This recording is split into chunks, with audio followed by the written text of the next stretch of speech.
A gente liga a televisão e dificilmente você vê Jesus, porque o mundo não quer que você se lembre que Ele fez tudo por você.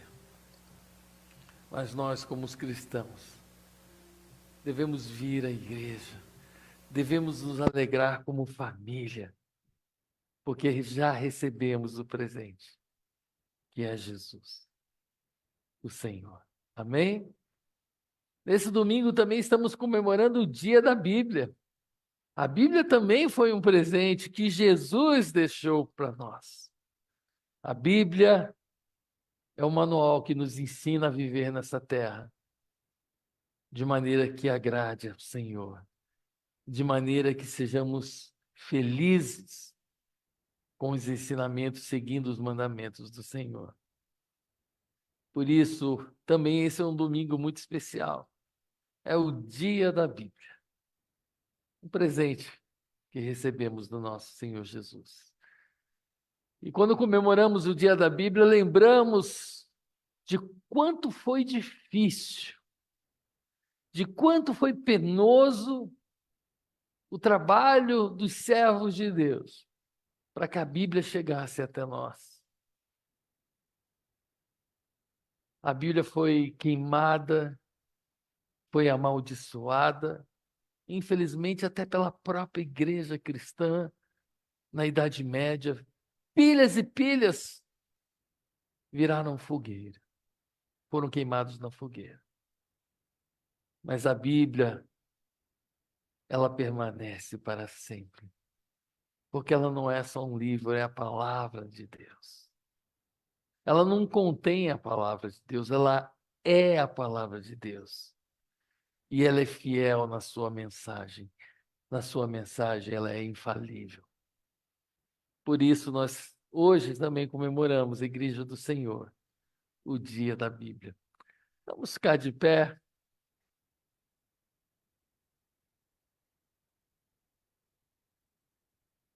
Vamos ler a palavra de Deus todos juntos, de forma uníssona, a igreja toda. Vamos ler o Salmo. Projeta para mim, Eric, eu desmarquei aqui o 113. Isso, Salmo 113. Vou ler na versão revista atualizada. Isso. Aleluia! Louvai, servos do Senhor. Louvai o nome do Senhor. Bendito seja o nome do Senhor, agora e para sempre. Do nascimento do sol até o acaso, louvado seja o nome do Senhor. Excelso é o Senhor, acima de todas as nações, e a sua glória acima dos céus. Quem há semelhante ao Senhor nosso Deus, cujo trono está nas alturas? Quem se inclina para ver o que se passa no céu e sobre a terra? Ele ergue do pó o desvalido e do monturo o necessitado, para o assentar ao lado dos príncipes, sim, como os príncipes do seu povo. Faz que a mulher estéril viva em família e seja alegre a mãe de filhos. Aleluia, aleluia. Louvado seja o nome do Senhor. Vamos orar mais uma vez. Pai amado, nós te adoramos, Senhor. Nós te louvamos, nós te agradecemos pela tua palavra, Senhor, que é viva, que é eficaz, que é como espada de dois gumes que penetra o mais profundo da nossa alma. Obrigado, Senhor, porque hoje comemoramos o dia do presente que o Senhor Jesus nos deu, a tua palavra, a Bíblia Sagrada. Obrigado, Senhor Jesus, porque ela transforma a vida, porque ela liberta os cativos, aqueles que estão dominados pelas forças do mal, do maligno, os escravos do pecado. Senhor, ela também tem o poder de libertar. Senhor, o pior dos piores, dos seres humanos. O Senhor tem transformado através da tua palavra assassinos, pessoas que estão encarceradas e pela tua palavra saem de lá transformados. O Senhor tem transformado, Senhor, o pior dos miseráveis que somos nós, porque às vezes achamos que somos dignos de alguma coisa, mas diante da tua grandeza, diante do teu poder, da tua majestade, não somos nada, nem sequer merecedores de levar a nossa voz ao Senhor. Mas obrigado, Senhor, porque a tua palavra nos ensina que as tuas misericórdias se renovam a cada manhã em nossa vida. Que o Senhor continua sempre nos amando. E assim como aquele pai na parábola do filho pródigo representa o teu amor, nós somos acolhidos pelos teus braços, pelos teus favos de amor sobre nossas vidas, Senhor, a cada dia, cada manhã. Obrigado, Senhor. Obrigado pela tua palavra. Obrigado pelo teu amor. Obrigado porque o Senhor nasceu e nos trouxe as boas novas de grande alegria. Louvado seja o teu nome. Oramos em nome de Jesus. Amém. Amém, Senhor. Podeis assentar, queridos. Eu queria dar alguns avisos especiais agora, no começo. Domingo que vem é dia 17, é isso? Domingo que vem é o nosso culto de Natal. Um culto especial, vamos ter uma cantata de Natal. Então, venha, participe, traga os seus familiares. Vai ser um culto totalmente natalino. E vamos ter aqui uma comemoração especial. Então, não perca, participe, venha, traga um visitante. Eu gostaria muito de ver essa igreja cheia. Eu sei que alguns irmãos estão viajando, alguns já mandaram, pastor, estamos voltando dia 16. Alguns estão indo viajar, mas que possamos ter esse domingo especial, a nossa casa cheia. Amém? Faça o seu papel, traga alguém, que vamos ter uma palavra evangelística, uma palavra de salvação. Amém? Também o CR se encerrou, né? Agora vai começar um novo ciclo e é a oportunidade para você participar. Irmãos, eu sempre achei que eu não precisava fazer o CR. Aí comecei a vir, eu falei, olha, eu preciso fazer. Porque eu sempre ouvia falar que o pessoal que faz CR, a maioria vieram de uma família disfuncional, uma família com muitos problemas. E eu dizia para mim mesmo, eu vim de uma família maravilhosa, uma família que se ama, os irmãos se amam, 4 irmãos se amam. Já saímos na briga quando era garoto, mas agora todo mundo se ama, né? E os 4 filhos têm uma paixão pelos pais. São pais que foram exemplos de cristão, exemplos de amor entre eles, exemplos para a nossa vida. Eu posso dizer que fui privilegiado de um pai e uma mãe maravilhosa, mas eu comecei a perceber que as ciladas de Satanás, por mais que a gente seja protegido, né, pela nossa família e por Deus, o diabo ama ciladas que nos machucam, que machucam a nossa alma. E o CR, eu comecei a perceber que é uma ferramenta maravilhosa de libertação do sofrimento da alma. Uma ferramenta maravilhosa que, através do poder de Deus, traz cura e restauração naquilo que você nem mesmo ainda imagina, mas que no seu dia a dia reflete as marcas de Satanás, as marcas do pecado. Então eu convido você, eu vou fazer. Eu convido você a vir fazer. Eu gostaria que tivessem homens aqui fazendo comigo. Se você disser, pastor, eu já vou no culto de oração, é muita coisa. Então tá bom, não venha no culto de oração, venha no CR. Porque Deus tem algo especial para você. Então eu desafio você. Se você se sente assim como eu, venha fazer o CR. Mas se você veio de uma família problemática, você está perdendo tempo. Venha, participe. Amém? Homens e mulheres. Começa dia 7 de março. Então agora nós vamos ter um momento, vamos ter uma palavra, um testemunho sobre o que CR tem feito na vida da nossa irmã Ciozi.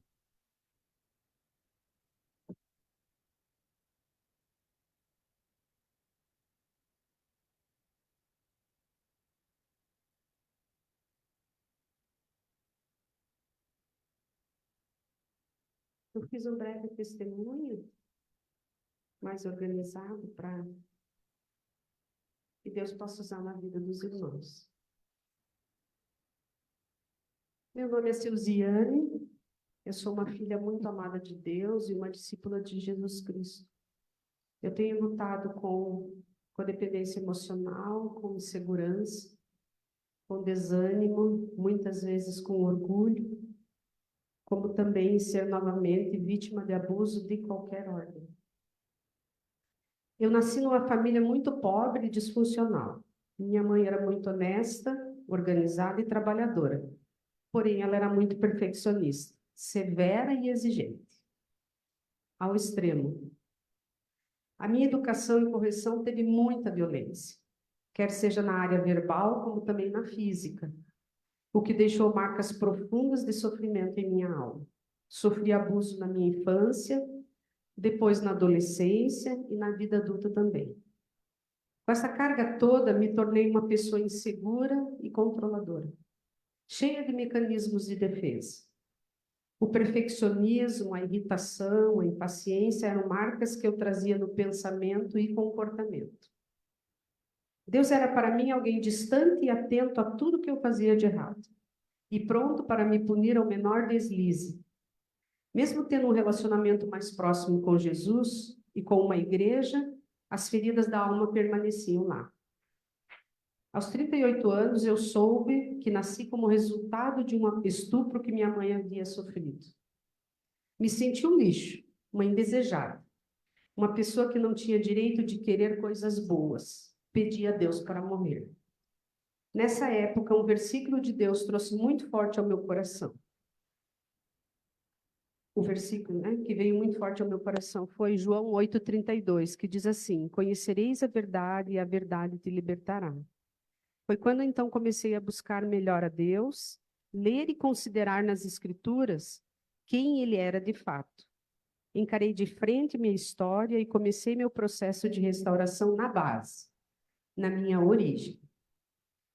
O que se tornou importante era saber que Deus havia programado a minha vida e história desde a fundação do mundo, que Ele me amou desde antes de eu ser concebida por um homem e por uma mulher.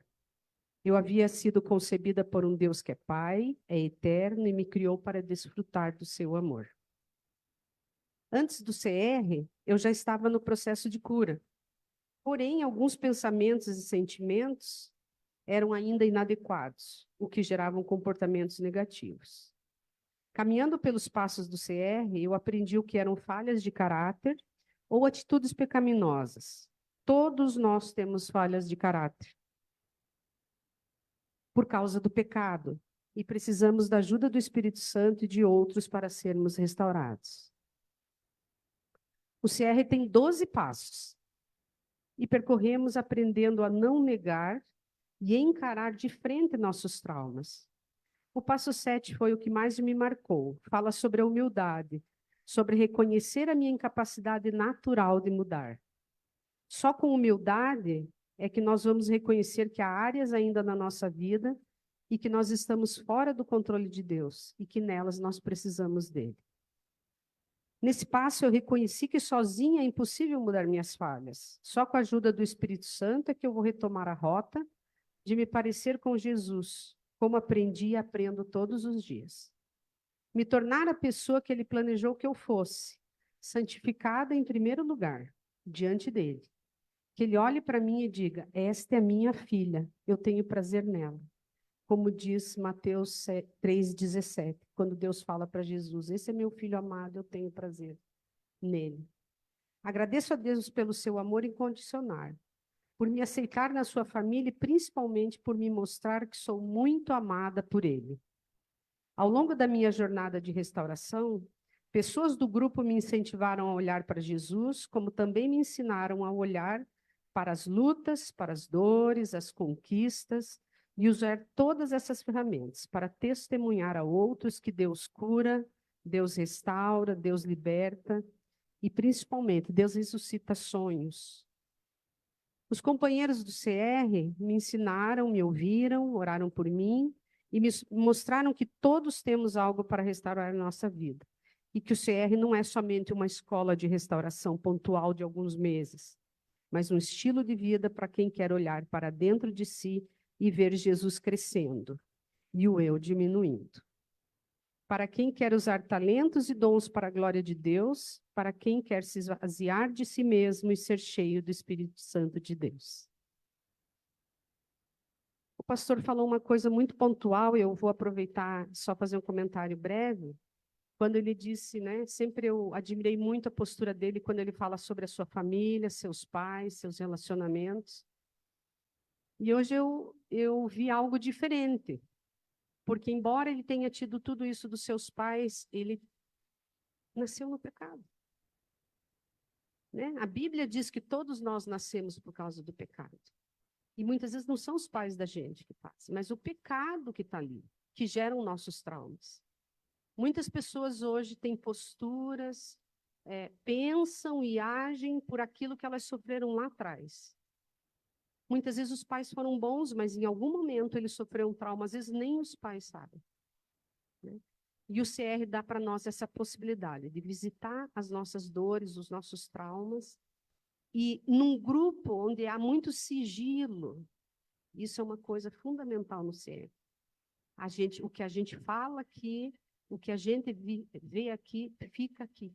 Né? Então, um grupo onde tem segurança, onde tem confiança, e a gente pode se despir das nossas armaduras. Né? E cada um sabe qual é a sua armadura.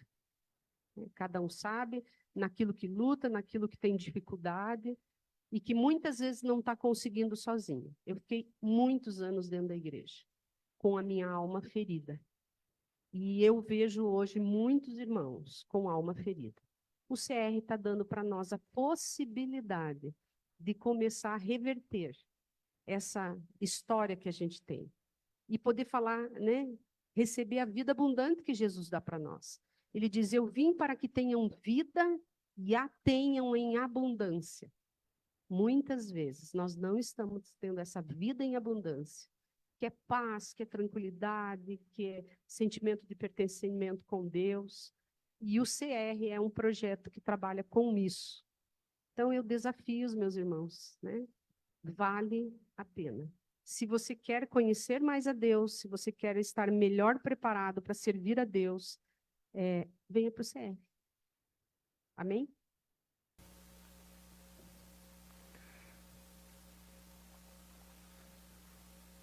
Queridos, vamos abrir a palavra de Deus em Mateus, capítulo 1. As crianças, eu sempre esqueço, não sei porquê. Eu acho que eu estou querendo que as crianças fiquem aqui. Vocês querem ficar aqui? Não. Então venha. Ainda bem que a igreja me lembra, né?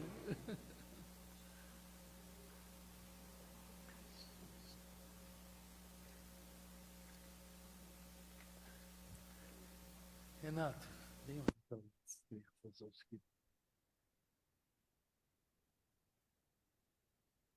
Privilégio orar por elas. Senhor Deus, nós te louvamos, ó Pai, por essas crianças que estão aqui diante do Senhor, ó Pai. Rogamos tuas bênçãos, Pai, pedimos que o teu Santo Espírito possa usar os professores e gravar a tua palavra nos corações delas, ó Pai.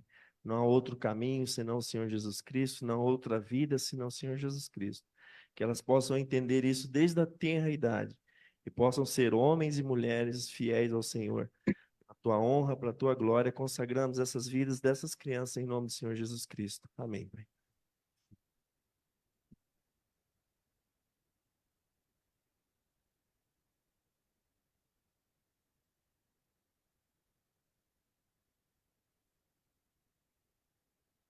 Queridos, vamos abrir a palavra de Deus em Mateus 1, 18, Mateus 1, de 18 a 23. Vamos mais uma vez refletir na mensagem do Natal. Essa pregar sobre Natal, todo pastor ele quer trazer algo diferente quando vai pregar, né? A gente quer trazer novidade. Eu falei, Senhor, 3 mensagens sobre o Natal, sem repetir as mensagens dos anos anteriores. Nossa, é difícil, né? Eu falei, a mensagem do Natal é uma só. E eu falei assim, como eu vou fazer isso? Eu comecei a orar, eu falei, Senhor, me dê uma mensagem diferente. E o Senhor falou o contrário. Ele falou para mim, a mensagem continua sendo uma. Talvez você fale de forma diferente, mas a mensagem é a mesma. E nós vamos refletir hoje na principal mensagem do Natal. O tema central de porque toda essa história foi contada. Domingo passado pregamos uma verdade, já repetimos aqui no início, que a mensagem do Senhor é a mensagem de boas novas. E é uma mensagem de boas novas, é uma mensagem daquilo que Jesus já fez por nós. Significa que eu e você não precisamos fazer nada. Quem pagou o preço foi Ele. Então o texto diz assim: ora, o nascimento de Jesus Cristo foi assim. Estando Maria, sua mãe, desposada com José, sem que tivesse antes coabitado, achou-se grávida pelo Espírito Santo. Mas José, seu esposo, sendo justo e não a querendo infamar, resolveu deixá-la secretamente. Enquanto ponderava nessas coisas, eis que lhe apareceu em sonho um anjo do Senhor, dizendo: José, filho de Davi, não temas receber Maria, tua mulher, porque o que nela foi gerado é do Espírito Santo. Ela dará à luz a um filho e lhe porás o nome de Jesus, porque ele salvará o seu povo dos pecados deles. A maioria das pessoas, quando lembram do Natal, dos textos do Natal, costumam lembrar do aparecimento do arauto, do anjo. Lembra-se do aparecimento dele para Maria. Lembra-se do aparecimento aos pastores e aquele coral de anjos ao qual nós pregamos o texto no domingo passado. Mas muitos esquecem que o anjo do Senhor também apareceu para José. E apareceu para José, a Bíblia deixa claro, em sonho. Você já teve um sonho que você tinha certeza que a coisa era real? Você já teve um sonho que você acordou desesperado, falando, aconteceu? Não, eu estava dormindo. E você ficou na dúvida. Comece a imaginar esse sonho. O anjo do Senhor apareceu a José num momento em que ele estava desesperado. Ele estava desesperado porque a sua prometida, aquela mulher que ele achava que era perfeita, que ele achava que era pura, que era fiel, uma menina de provavelmente apenas 14 anos de idade. Quando minha mãe me falou que ela casou com 17 anos, eu já falei, seu pai, eu era um papa-anjo, né? Como você casa com uma mulher de 17 anos? Mas naquela época era comum. E José estava desposado de uma menina de 14 anos.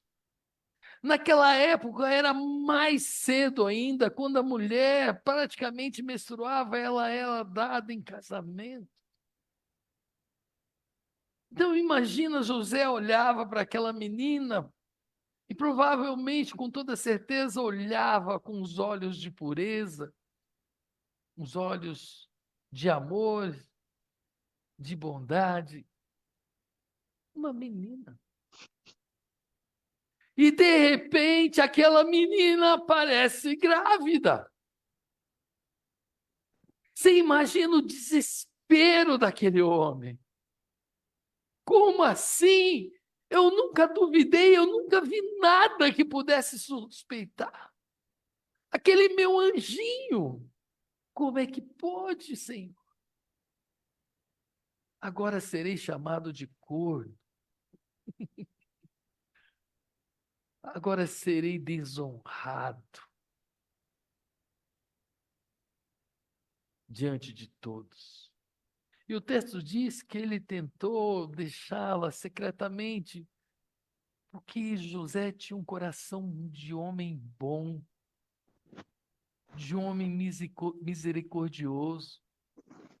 José, na verdade, tinha compaixão, mesmo sofrendo tal dor, tal golpe mortal no seu coração, de uma possível traição. A Bíblia diz que ele era um homem bom.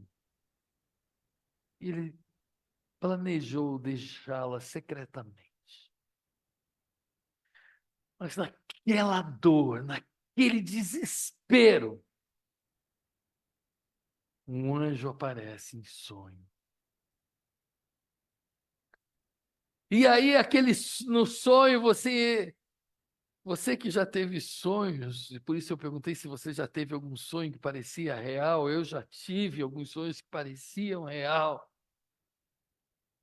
Um anjo aparece para ele e diz: para, José, não é nada disso que você está pensando, homem. Vamos trazer para a linguagem de hoje, né? A Bíblia traz uma linguagem clássica, né? Acorda, homem, o que foi gerado ali não é de outro homem.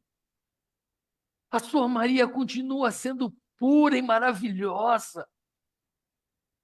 O que foi gerado ali é do Espírito Santo. E o anjo disse mais. Disse para ela: não, você não vai deixar essa mulher. Você vai ter esse filho gerado pelo Espírito Santo de Deus. E você vai dar um nome a esse menino de Jesus, porque ele salvará o seu povo dos seus pecados. Olha que mensagem poderosa, irmãos. Não somente ele diz para José que aquele menino, aquela criança seria menino, que aquela criança deveria ser chamado Jesus, e que aquela criança seria o salvador do povo dele, e não de Roma, mas seria salvador porque perdoaria todos os pecados da humanidade. Olha que mensagem difícil de crer. Mas o texto diz que José creu. Que José, ao acordar, não duvidou daquele sonho. E que ele fez conforme o anjo lhe havia dito. Queridos, Mateus enfatiza de várias formas a mensagem central do Natal de Jesus. E a mensagem central, a premissa teológica, a mensagem poderosa e verdadeira e única do Natal é que Jesus, esse menino, é Deus. Seria o Messias, o Deus encarnado. Jesus é Deus. Jesus não é apenas um grande mestre, não seria apenas mais um mestre. não seria um ser angelical, mas Deus em pessoa.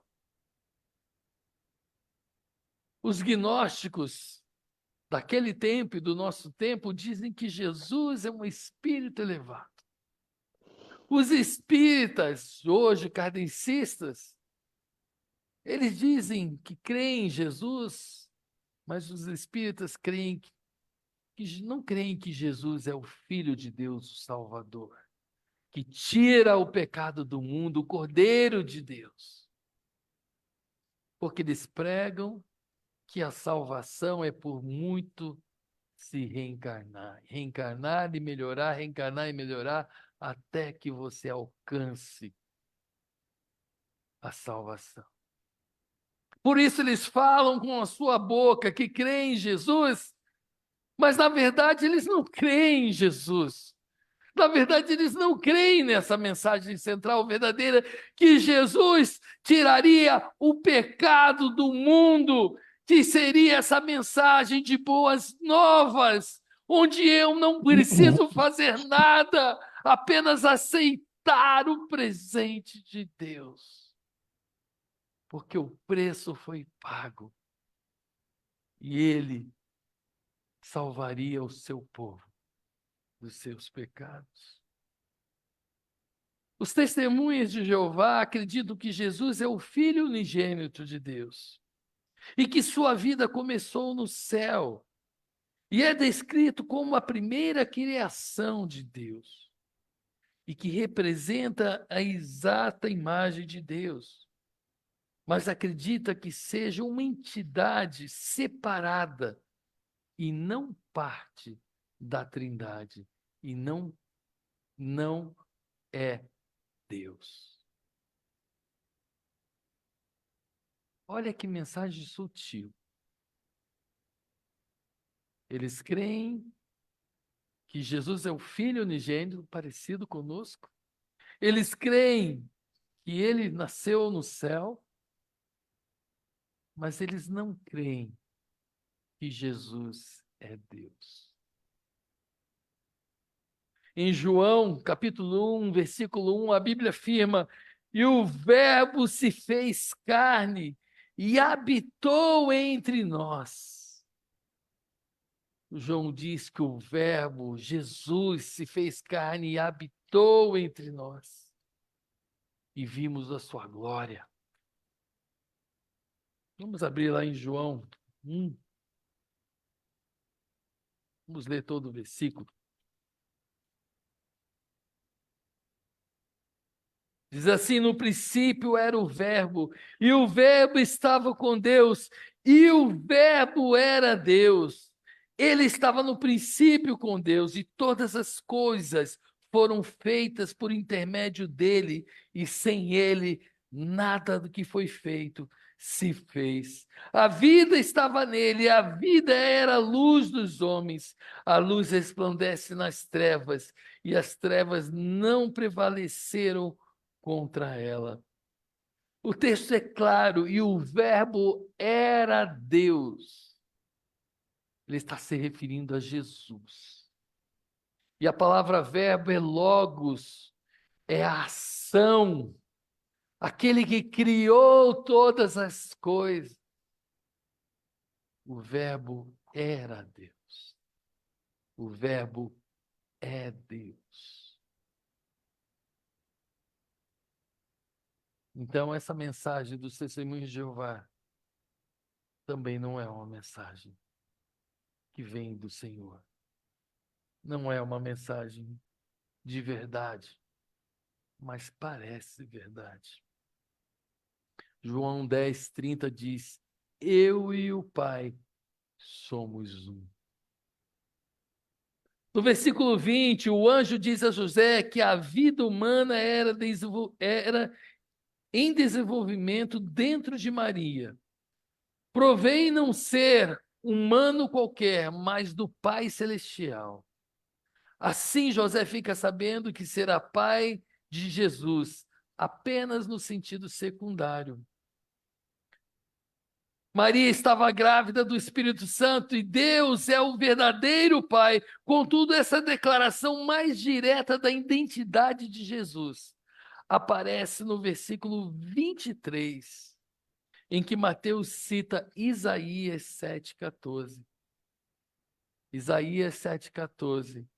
A virgem ficará grávida e dará à luz a um filho, e ele se chamará Emanuel, que significa Deus conosco. Queridos, Jesus é Deus. Essa é a mensagem central do Natal, que o mundo não quer que você acredite. Que o mundo não prega, que o mundo não fala na televisão. Você já viu a televisão dizendo que Jesus é Deus? Ela não fala para você. A decoração da cidade não fala, tem presépio, tem árvore de Natal, tem Papai Noel, mas ela não diz que Jesus é Deus. Jesus criou todas as coisas. Por isso ele não é igual a José. Por isso Jesus não é igual a Maria. Por isso Jesus não é igual aos apóstolos João, Pedro, Tiago, Paulo. Nenhum desses pode ser chamado de o Verbo. Nenhum deles pode ser chamado de Emanuel. Só Jesus é Deus. Você consegue notar que o mundo e até algumas igrejas cristãs não professam a verdade central do Natal? A mensagem, a premissa. A gente ouve até falar que Maria é mãe de Deus. Pode ser mãe, assim como José, de forma secundária, porque foi usada por Deus. E é agraciada, e é maravilhosa, e é uma mulher, foi uma mulher incrível, uma mulher abençoada, a melhor encontrada em toda a sua época, nenhuma outra igual. E deve ser honrada por isso. Mas ela não é Deus. Jesus é Deus. Por isso, quando em Caná da Galileia acabou o vinho, e foram até a Maria dizer: mulher, acabou o vinho. E ela olhou para aquele povo e disse: faça o que ele vos disser, porque ele é Deus, eu não.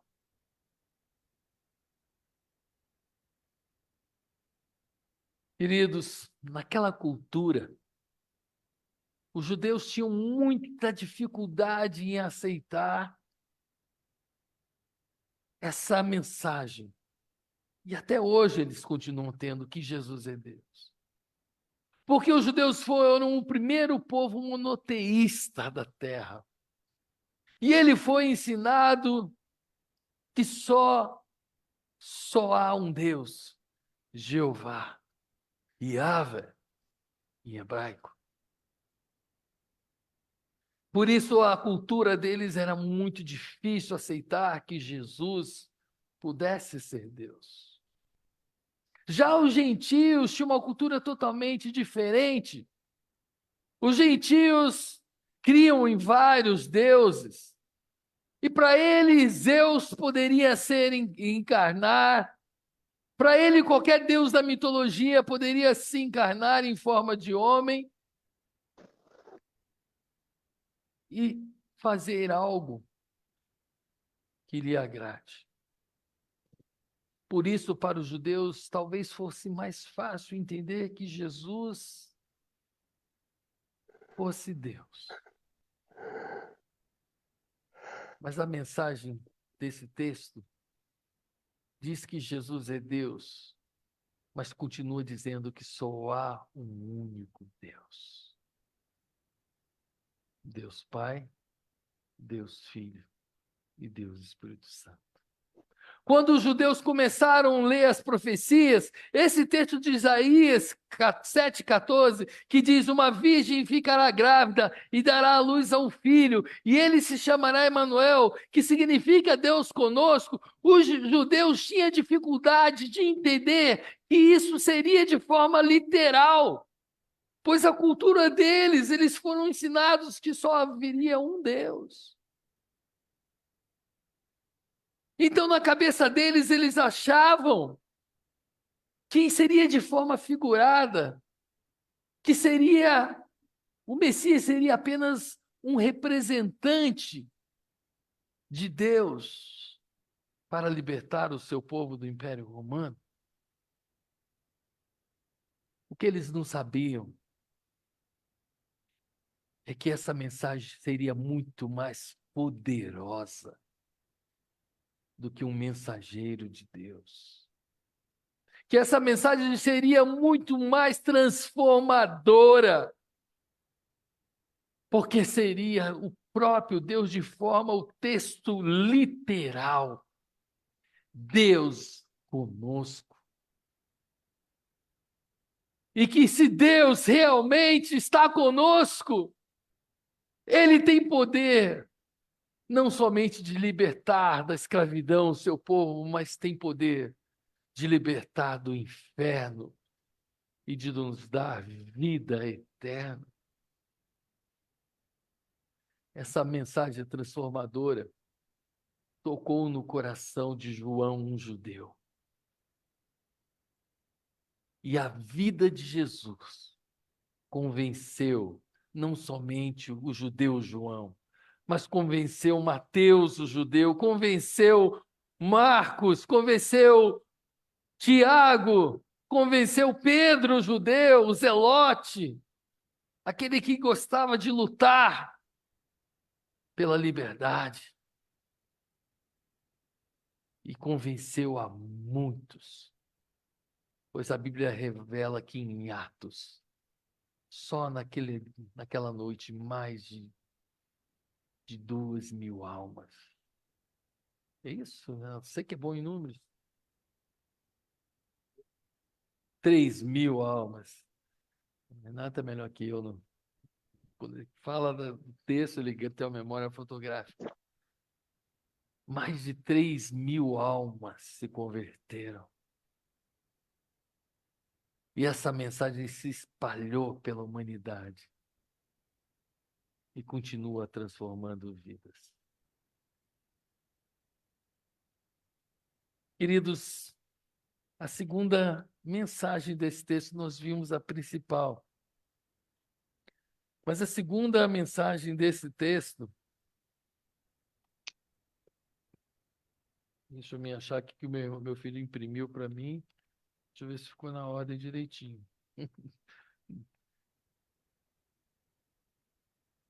Cortou aqui a.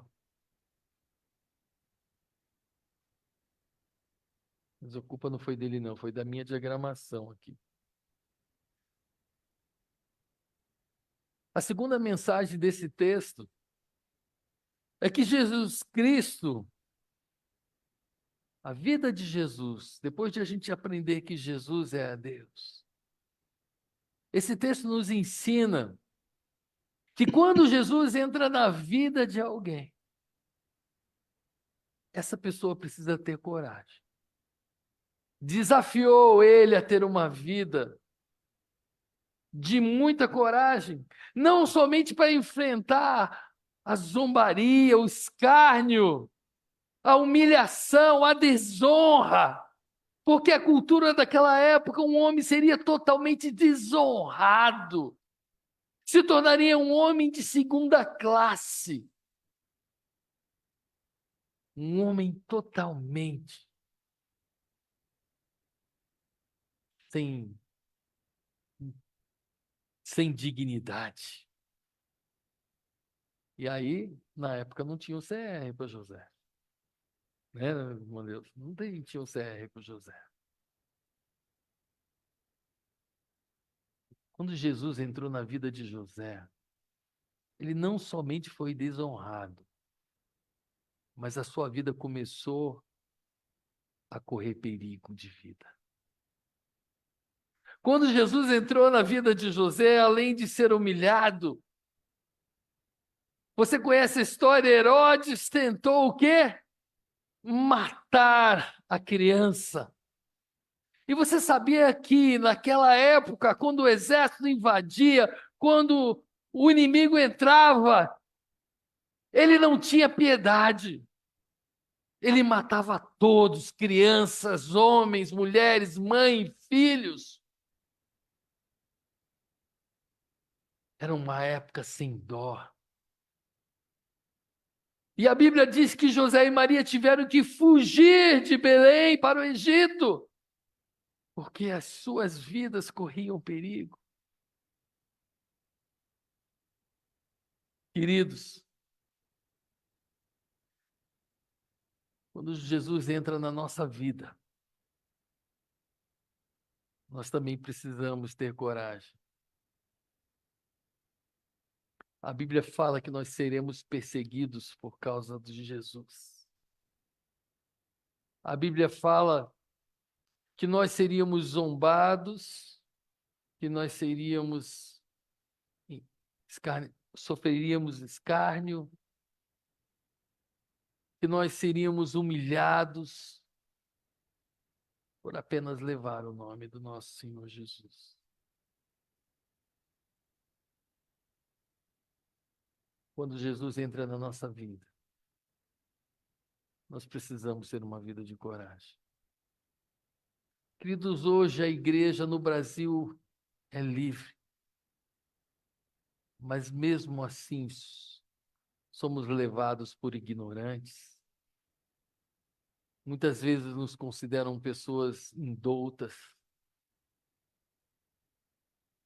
pessoas que são, como é que se diz, influenciáveis, pessoas manipuladas. Somos desprezados. Mas muitos dos nossos irmãos são verdadeiramente mortos e perseguidos. Quando Jesus entrou na vida de José, José precisou de coragem. Quando Jesus entra na nossa vida, nós precisamos aprender a ter coragem. Coragem para suportar o desprezo do mundo. Coragem para abrir mão do seu direito de escolha. Quando Jesus entrou na vida de José, ele não pôde nem escolher o nome do seu filho, que era um direito do pai. Quando Jesus entra na nossa vida, precisamos abrir mão do direito de escolha. Que quando ele entra na nossa vida, ele se torna Senhor da nossa vida. E precisamos viver conforme as escolhas que ele faz por nós. Quando eu tenho pregado o evangelho para pessoas não crentes, uma frase muito comum que eu escuto é dizer: eu tenho interesse em aceitar Jesus, mas desde que eu continue a fazer as coisas que eu gosto, desde que eu continue a minha vidinha, fazer as coisas que eu gosto, né? Tomar minha biritinha, encher minha cara no final de semana, dar as minhas fugidinhas, falar palavrão na hora que eu quero. Eu quero aceitar esse Jesus, mas desde que eu continue fazendo as coisas que eu acho que é certo. Quando Jesus entra na nossa vida, ele escolhe por nós. Ele passa a ser o nosso Senhor. Quando Jesus entra na nossa vida, nós precisamos ter coragem de reconhecer que nós somos os pecadores. E Ele é a nossa salvação. Queridos, Jesus pagou o preço. Jesus fez tudo por nós. Isso é verdade. É a verdade do Natal. Mas também é verdade que Jesus é Deus. E Ele é Senhor. E Ele é que decide se eu vou viver ou se eu vou morrer. Esse texto diz que o Salvador, Jesus, perdoaria o pecado de todos. Mas para isso acontecer, é preciso que a gente tenha coragem de aceitar o presente de Jesus, de aceitar esse nome, de aceitar que Ele é meu Senhor, de aceitar que Ele é Deus conosco, que Ele tem a chave do céu e do inferno, que Ele tem a mensagem de vida eterna, pois Ele disse: eu sou o caminho, a verdade e a vida. Ninguém vem ao Pai se não for por mim. Não vai ser pelos apóstolos, não vai ser por José que você vai a Deus, não vai ser por Maria que você vai a Deus. Mas ninguém chega aos céus. Ninguém tem a vida eterna se não for por Ele. Essa é a mensagem verdadeira do Natal. Ele é o Emanuel, o Deus conosco. Você quer aceitá-lo? Você quer esse Jesus para você? Você quer ter a experiência de ter o Senhor Criador dos céus e da terra em sua vida? Basta você aceitar o seu amor. Basta você ter coragem de recebê-lo em sua vida. Basta você ter coragem em obedecer aquilo que Ele tem nos ensinado através da sua palavra. Ele é o Emanuel. Ele é Deus conosco. Amém? Que Deus nos abençoe, meus irmãos. A mensagem do Natal é uma só. Cabe a nós levar essa mensagem. Amém? Vou pedir para a Nívia vir aqui tocar, nós vamos cantar um cântico. Nesse momento, eu queria fazer uma pergunta para você. Você sabia dessa verdadeira mensagem do Natal? Você já tinha ouvido falar disso? Você já tinha compreendido a verdadeira mensagem do Natal? Ou será que a tua vida toda você ouviu falar sobre o Natal? Um Natal de fraternidade, um Natal de paz, de harmonia entre os povos, de Papai Noel, aquele que vem, e o bom velhinho, de que todos os caminhos levam a Deus. Eu quero desafiar você a ter coragem e ser sincero e dizer: não, eu nunca tinha ouvido essa mensagem. Dessa forma eu nunca tinha ouvido. E eu quero desafiar você a ter coragem de dizer: eu quero essa mensagem do Natal para a minha vida. A partir de hoje eu vou mudar. Eu vou carregar o nome do meu Jesus no meu coração.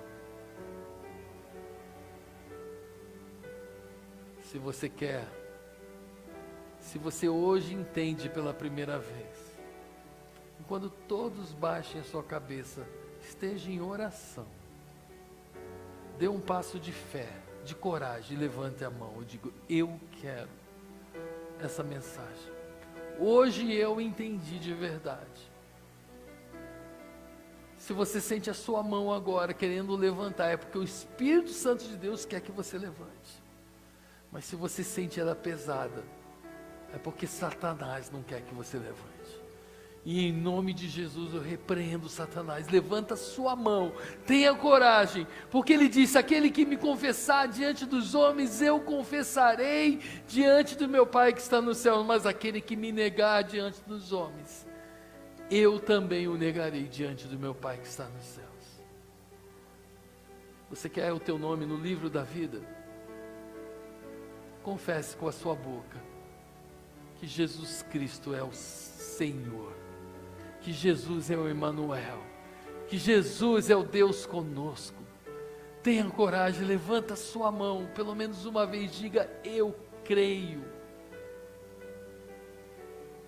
que eu quero orar por você.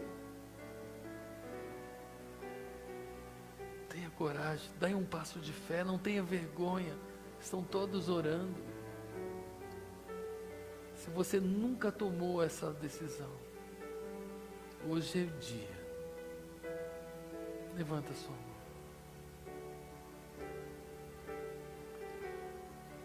Senhor Deus, eu não vou insistir mais, Senhor. Tu sabes quais pessoas aqui Tu queres que tome uma decisão, um passo de fé diante do Senhor. Um passo de te assumir como sendo o Senhor e Salvador, pessoal, como sendo o único Deus verdadeiro, o Emanuel, o Deus conosco.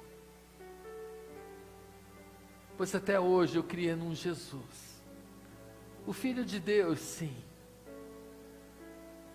mas eu nunca imaginei que o Jesus pregado pela humanidade fosse um Jesus diferente da verdadeira mensagem do Natal. Senhor, que essas pessoas não reclinem a sua cabeça no travesseiro antes de tomar essa decisão de entregar a sua vida a Jesus, de confessar diante dos homens e diante das potestades do mal que Jesus agora é o seu Senhor. Pai, se há pessoas aqui, Tu sabes, Senhor, não sou eu. Eu não sei, Senhor, de verdade. Eu posso achar, mas eu não sei, porque essa é uma decisão muito íntima de cada um. E eu sei que o Senhor respeita cada coração, Senhor. Mas que Teu Espírito Santo possa tocar,